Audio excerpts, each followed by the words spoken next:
Changes to off-campus work hours for international students policy expires today, and it won't be renewed. Permanent changes to allow up to international স্টুডেন্টদের জন্য 2024 সালের probably the biggest update চলে এসেছে। গত বছর IRCC এবং কানাডার immigration minister একটি হিন্ট দিয়েছিলেন যে 2024 এপ্রিলের পর থেকে ইন্টারন্যাশনাল স্টুডেন্টদের উইকলি ওয়ার্কিং আওয়ার্স 30 ঘন্টা করার বিষয়টি বিবেচনা করা হচ্ছে। ইন্টারন্যাশনাল স্টুডেন্টরা এই বিষয়টি নিয়ে যেমন হোপফুল ছিল তেমনি কিছুটা ওয়ারিডও ছিল। ফাইনালি গত 29 এপ্রিল কানাডার immigration minister mister mark Miller press briefing এর মাধ্যমে সবাইকে জানিয়েছেন যে ইন্টারন্যাশনাল স্টুডেন্টদের উইকলি ওয়ার্কিং আওয়ার্স বাড়ানো হয়েছে, যদিও সেটা 30 ঘন্টা করা হয়নি। তো আমি এখন 5টি বিষয় নিয়ে ডিসকাস করব যে নতুন নিয়মটা কি, কবে থেকে এটা ইমপ্লিমেন্ট করা হবে, কেন 30 ঘন্টা ওয়ার্কিং আওয়ার্স করা হলো না, বর্তমানে যারা কানাডাতে আছে তারা কি রুল ফলো করবে এবং নতুন নিয়মটি কাদের জন্য লাভজনক বা কারা এতে ক্ষতিগ্রস্ত হবে। নতুন আপডেটটি হচ্ছে ইন্টারন্যাশনাল স্টুডেন্টরা weekly 24 hours of campus job করতে পারবে। এটি কোনো টেম্পোরারি রুল না, এটি একটি পার্মানেন্ট রুল।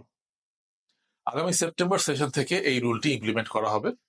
সেপ্টেম্বর সেশনে যারা নতুন স্টুডেন্টস কানাডাতে আসবে এবং এক্সিস্টিং স্টুডেন্ট যারা কানাডাতে আছে তারা প্রত্যেকেই সপ্তাহে 24 ঘন্টা অফ ক্যাম্পাস জব করতে পারবে।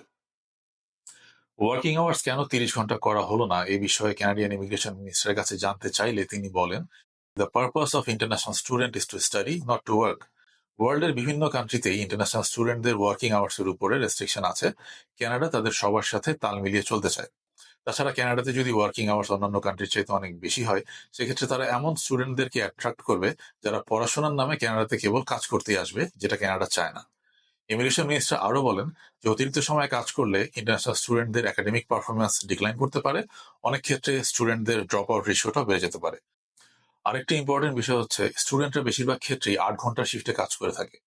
তো একটা স্টুডেন্ট যদি একদিনে 8 ঘন্টা করে কাজ করে, সে যদি 3টা শিফট করে 3 দিনে, 3 8 24 ঘন্টা তার কাজ কমপ্লিট হয়ে যাচ্ছে এবং তার হাতে আরো 4 দিন সময় থাকছে, যে 4 দিনে সে তার পড়াশোনা এবং অন্যান্য ইম্পর্টেন্ট কাজগুলোও করতে পারছে। এই সবকিছু বিবেচনা করে ইন্টারন্যাশনাল স্টুডেন্টদের উইকলি ওয়ার্কিং আওয়ার্স 24 আওয়ার্স করার সিদ্ধান্ত নেওয়া হয়েছে। এখন একটা প্রশ্ন আসে যে যারা এই মুহূর্তে কানাডাতে আছে তাদের জন্য নতুন নিয়মটা কি।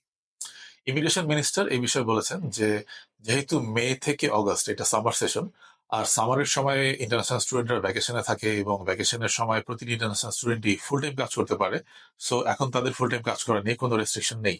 তবে কোনো ইন্টারন্যাশনাল স্টুডেন্ট যদি কোনো কোর্সে এনরোল থাকে, সে যদি এই মুহূর্তে তার সেশন অনগোয়িং থাকে, তাহলে মে থেকে অগস্ট পর্যন্ত সে প্রতি সপ্তাহে 20 ঘন্টার বেশি কাজ করতে পারবে না। এখন আমি ডিসকাস করব নতুন এই নিয়মে কারা কারা লাভবান হচ্ছে বা ক্ষতিগ্রস্ত হচ্ছে। প্রথমে কথা বলি কারা ক্ষতিগ্রস্ত হচ্ছে। কোভিড এর ক্রাইসিসের পর কানাডিয়ান গভর্নমেন্ট ইন্টারন্যাশনাল স্টুডেন্টদেরকে টেম্পোরারি বেসিসে ফুল টাইম কাজ করার অনুমতি দিয়েছিল, যার ফলে বেশ কিছু ইন্টারন্যাশনাল স্টুডেন্ট সপ্তাহে 40 ঘন্টা বা তার চাইতে বেশি কাজ করার সুযোগ নিতে পেরেছিল। তবে ওই স্টুডেন্টগুলা কিন্তু আগামী সেপ্টেম্বর সেশন থেকে আর সপ্তাহে 40 ঘন্টা কাজ করতে পারবে না, যেহেতু সেপ্টেম্বর সেশন থেকে নতুন নিয়ম ইমপ্লিমেন্ট হচ্ছে, যেখানে প্রতিটি ইন্টারন্যাশনাল স্টুডেন্ট সর্বোচ্চ 24 ঘন্টা কাজ করতে পারবে।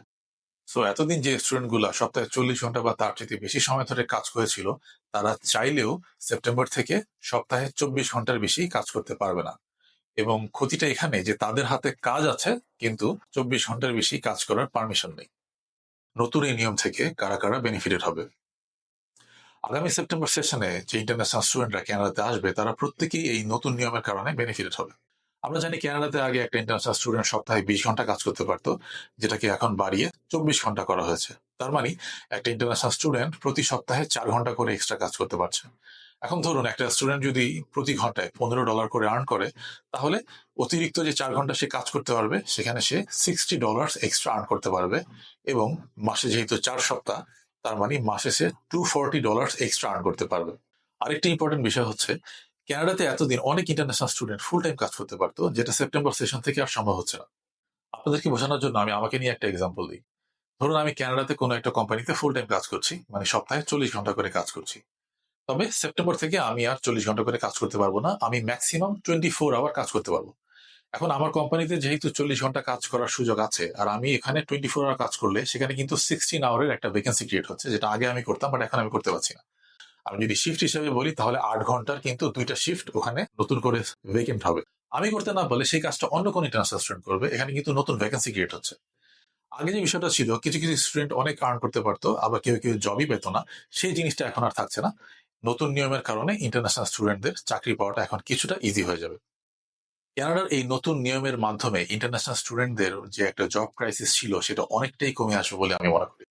আমার কন্টেন্ট যদি আপনার ভালো লাগে, এটা যদি হেল্পফুল হয়, then please follow for more. Thank you.